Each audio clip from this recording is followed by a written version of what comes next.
Welcome back to Dave Tech, your source for audio-visual and video production. If you're looking for a hands-on review of the recently announced a7S III, unfortunately I don't have one yet. And no, I'm not shooting this video to try to follow a trend. Let's get started. I've jumped back and forth between Canon and Sony for as long as I've been shooting video. I've felt limited by the 70D for a long time. A few years ago I started looking for a replacement camera. I knew I wanted something that is amazing in low light, because I shoot in low light a lot.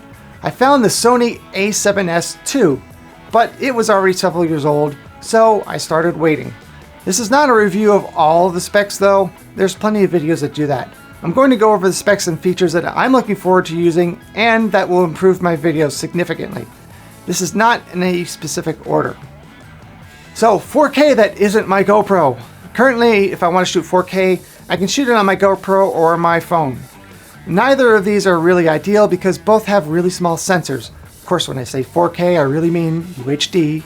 The GoPro has a very wide lens, and with that, a lot of distortion, and it's in general low quality, especially in low light. It's pretty much useless.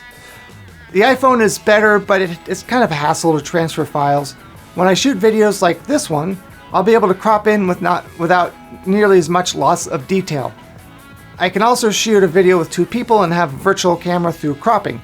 I tried this with the GoPro, but with the lens distortion, it just looked horrible. My Canon only shoots in 60 frames per second at most. My iPhone and GoPro can shoot up to 240 max, but a resolution of 1080p. Unfortunately, the a7S III can only shoot at a max frame rate of 120, but in 4K. I won't use this all the time, but when I do, it's going to look awesome. When I stream indoors, I have the camera on for over an hour, so I bought a fan specifically to place right next to the Canon to keep it from overheating. Often when I'm shooting outside, I have to stop using the 70D because it gets too hot. Sony claims there is some advanced heat dispersion built in to avoid overheating. I'm looking forward to seeing how well that works for me. One of the things I really dislike about the 70D and the GoPro is a file size limit. I can only record up to 4 gigabytes. If I record longer than that, and I usually do, it creates multiple files for the same recording. This makes copying and editing more difficult, as I have to drag multiple clips to the timeline, and it makes multi-camera editing much more difficult too. There's no record time limit on the a7S III, which is great, although I rarely hit the 30-minute mark. I have sometimes. Now I'm shooting this on an APS-C sensor. I'm finally moving to a full-frame sensor. This will let me have a wider shot, and of course it helps me with low light. And it's also a crop-free 4K, which is really nice. I shoot in low light conditions a lot, theme parks, and at the convention center. Next year's Global Pet Expo and Infocom videos look so much better. I have not been happy with anything I've shot in the building, the convention center to date, as the lighting is never on at full. I also struggle with events such as Halloween Horror Nights. As soon as I'm able to, I'll be shooting low light tests with the a7S III. I plan to shoot them in a way that eliminates as many variables as possible. I will also finally have a camera with a full-size HDMI, but much more importantly than that, a clean HDMI output. This 70D lacks this. I have to connect a USB cable for streaming, which limits the stream to 720p. That's 720p, and it makes it less useful for a monitor as it doesn't fill the screen. I won't have to give up the flip out screen, which is great, although it doesn't really work with this teleprompter. I can't see it. My Canon is currently connected to a power source, which is is usually referred to as a dummy battery. This goes into the battery slot, but it delivers power to the camera through an AC to DC converter. This has worked out well for me, but Sony takes power from a USB-C port, which even includes charge banks. This will make connecting it to power much easier and cheaper. I will be using Sony's log mode, even though I'm not really sold on it. When I shoot raw images, they look often good as they're shot, but log looks terrible and has to be corrected. But my understanding is I'm supposed to have the ability to make the videos look much better. I just wish that it could be used without correction sometimes. Dynamic range is huge on this camera, which is one of the things I'm looking forward to. It'll help pretty much all the time, but especially when I shoot a video outside and it's sunny, and the subject is in the shade. And 2 memory card slots. And not just that, but they both take 2 styles of cards. Unlike other cameras which have 1 slot for one type of card and 1 slot for another type, they can take 2 of one kind or 2 of the other, which is really nice. I will likely use it to create a backup as I record, but we'll see. I might have to use it for a while and see what works best for me. And a headphone out jack.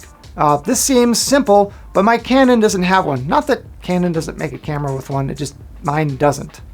And with any current model, it'll get the latest processor power, color science, and sensor tech. So that's going to be a huge upgrade too. My Canon has an image stabilized lens, but not an in-body stabilizer. This camera will both have in a lens and the body, which will help me when I'm walking around shooting, but probably when I'm doing handheld shots in general. One thing I don't like about my Canon, even though it's my fault, is the button that turns on live view when it's in photo mode is also the button I push to record video. If I forget that I'm in video mode, I'll push it to turn the screen off and it'll start recording video instead. The record button is now on top of the Sony, which is helpful for someone like me who often shoots alone. Even after years of using my camera, I still have to kind of feel around a little bit to hit the record button on the back of this camera. Now, there are only a few things I'm not looking forward to. I think the a7S III has too many knobs, and there seems to be too many sharp edges. Not that I expect to cut myself, but it may not be as comfortable as the Canon. I'm also going to miss the screen on top that I have on top of this camera, and the dedicated switch for video or still, because it's all part of that dial on top. But these are all things that I'll have to figure out when I'm actually using it. Now, I haven't shot with the a7S II at all, so I don't know how it's going, how long it lasts on the battery, but Sony claims that the a7S III lasts significantly longer on battery power. This Canon does pretty well with batteries. I'll still buy a second battery, which of course is good.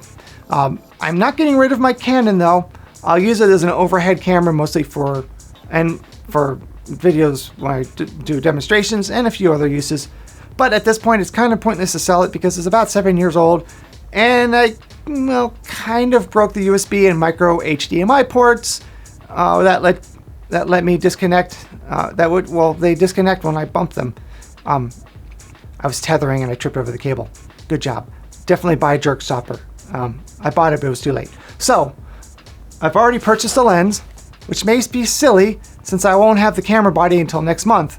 But I bought it now because I was told that there was a shortage of lenses right now in the store. As you know, stores have been out of stock of a lot of things lately. Now, Sony could ship more lenses when the a7S III body ships, or they may not. There may be 30 of this in stock or 0.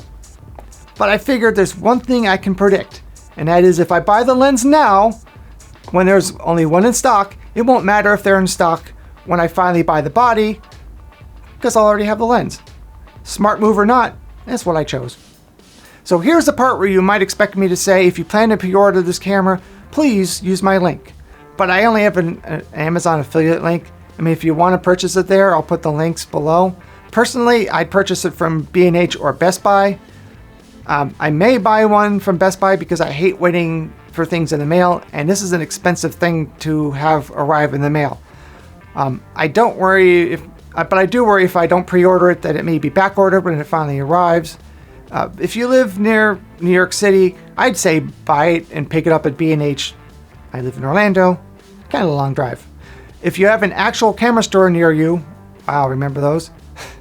Maybe buy it there. I mean, we have some here, but they're all touristy. I wouldn't go to those. They look junky. You can also use my Amazon link for accessories or really anything you'd like to buy on Amazon. Before you click on that link though, please check out my other videos and playlists on this channel. Please also subscribe and turn on notifications so you know exactly when I upload my next video. And remember, you can't spell Dave without a V. So what does this thing look like? They didn't have it in the store. Ooh. Comes with a lens hood. Guess that's what you get when you buy a lens that's 3 times more expensive than the kit lens. I had to buy this separately. Well, not this, but a lens hood. Looks nice.